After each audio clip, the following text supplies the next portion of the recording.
Então, pessoa, há algum tempo, acredito que você já tenha visto aqui em alguma parte desse canal, o vídeo que ganhou mais repercussão e a discussão que realmente acabou atraindo a atenção da maioria foi sobre Dona Hannah Arendt e os conceitos mais importantes dela para o entendimento dessa sociedade em que nós estamos.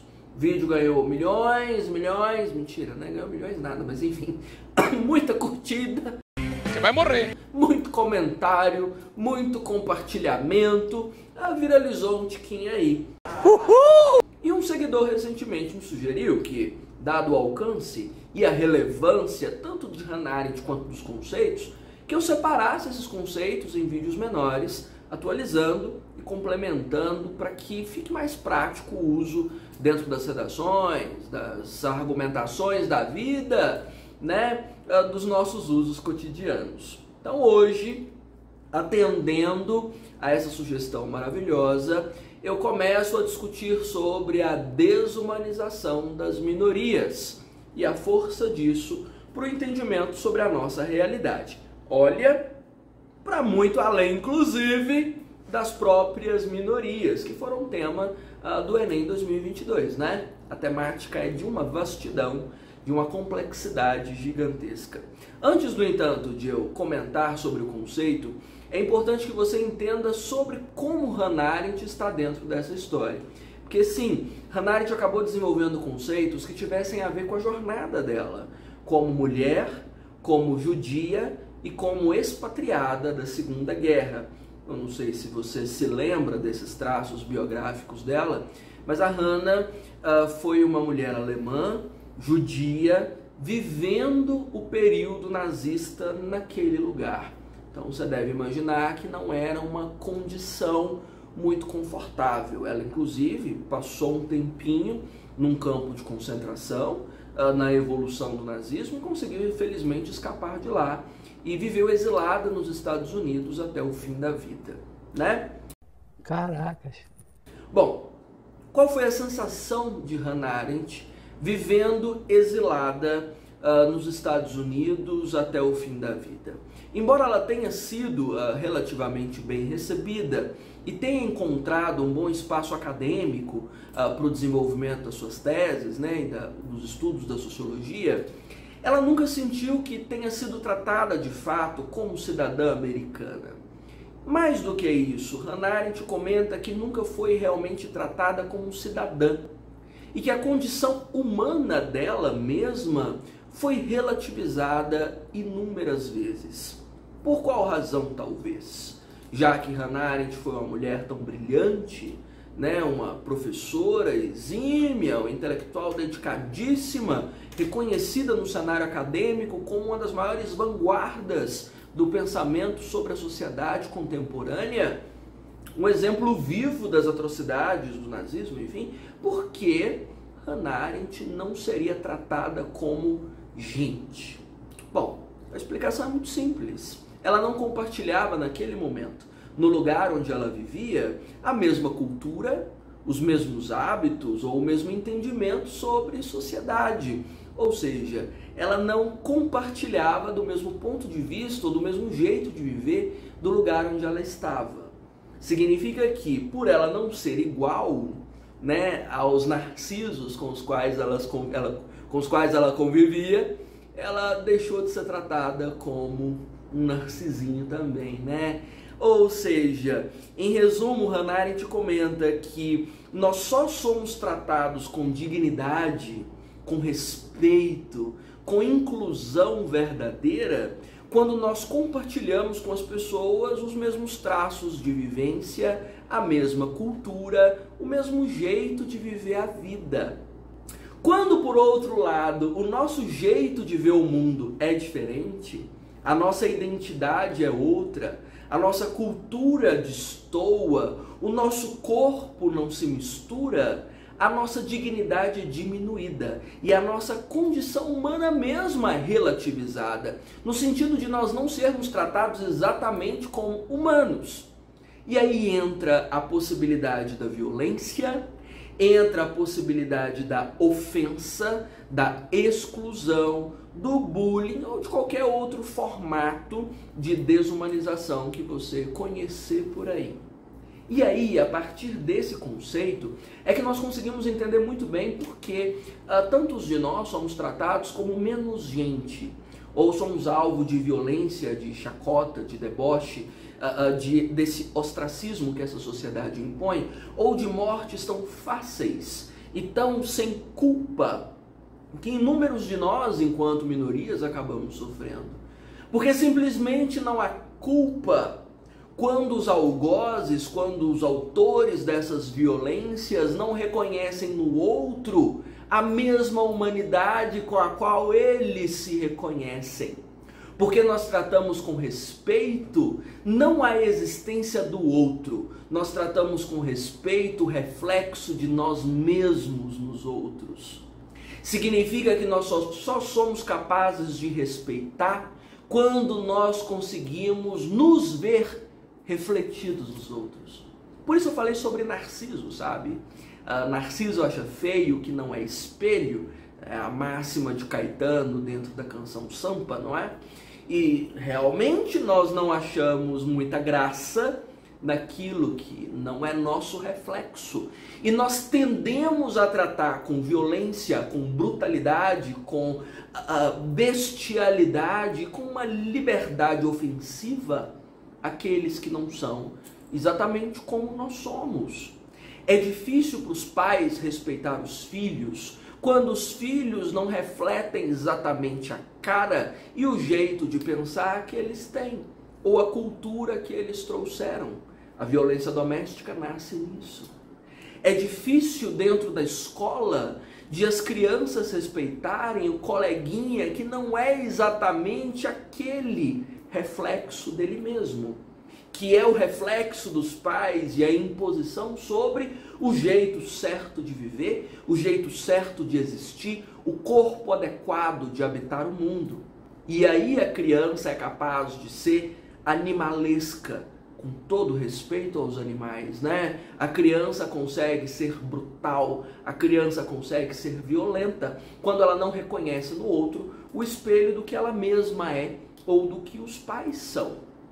E sim, ela é tão brutal quanto os próprios pais são capazes de ser, ela é tão brutal quanto qualquer um de nós é capaz de ser quando não reconhece no outro o mesmo tipo de identidade.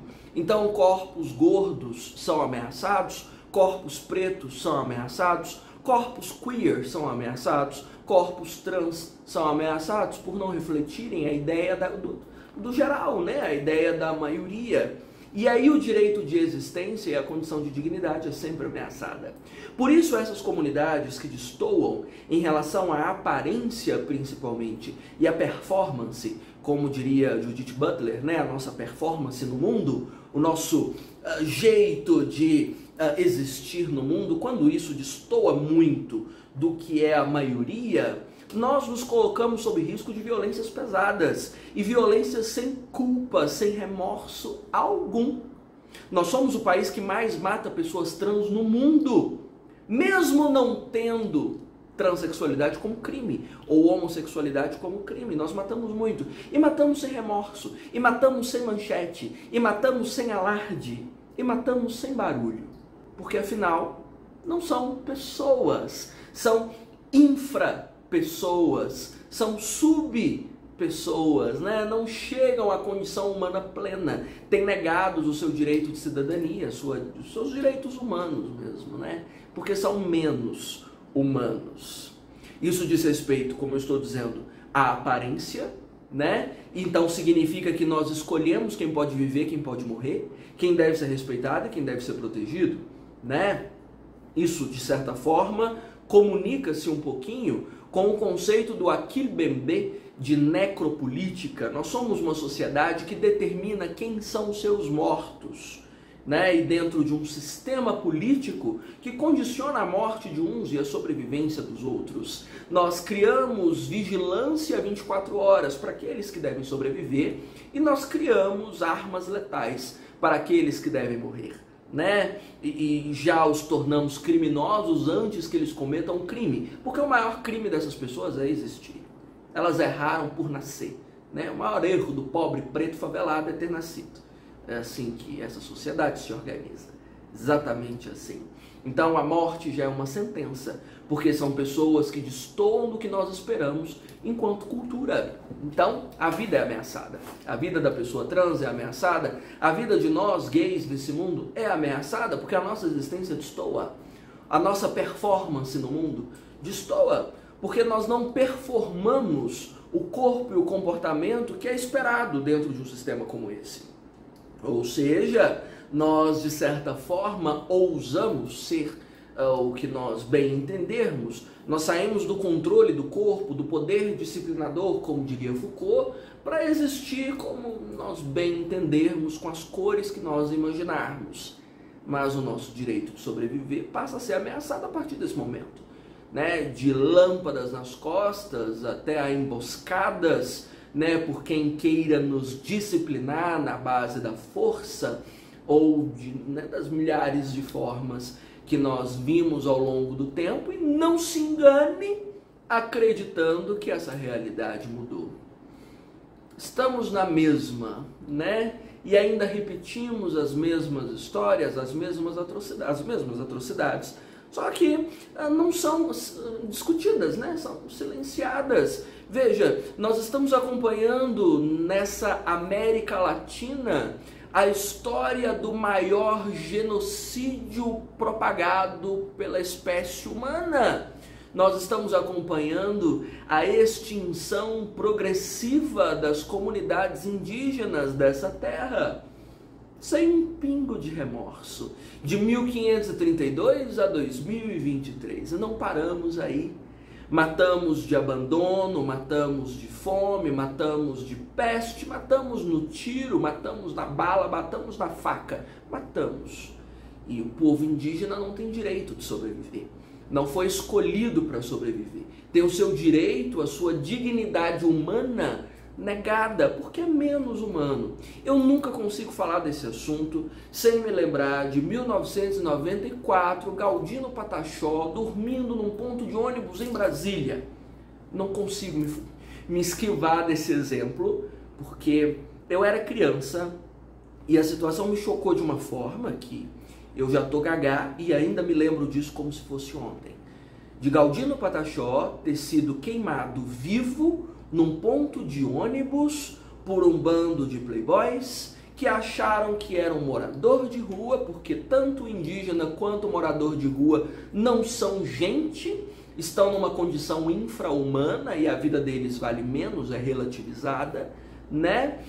E acreditaram que era uma zoeira legal de fazer, acreditaram que iam curtir, né? Meio Alex Laranja Mecânica, vamos tocar o louco, porque a vida dos outros vale menos, principalmente de uma gente sem nome, sem casa, sem identidade.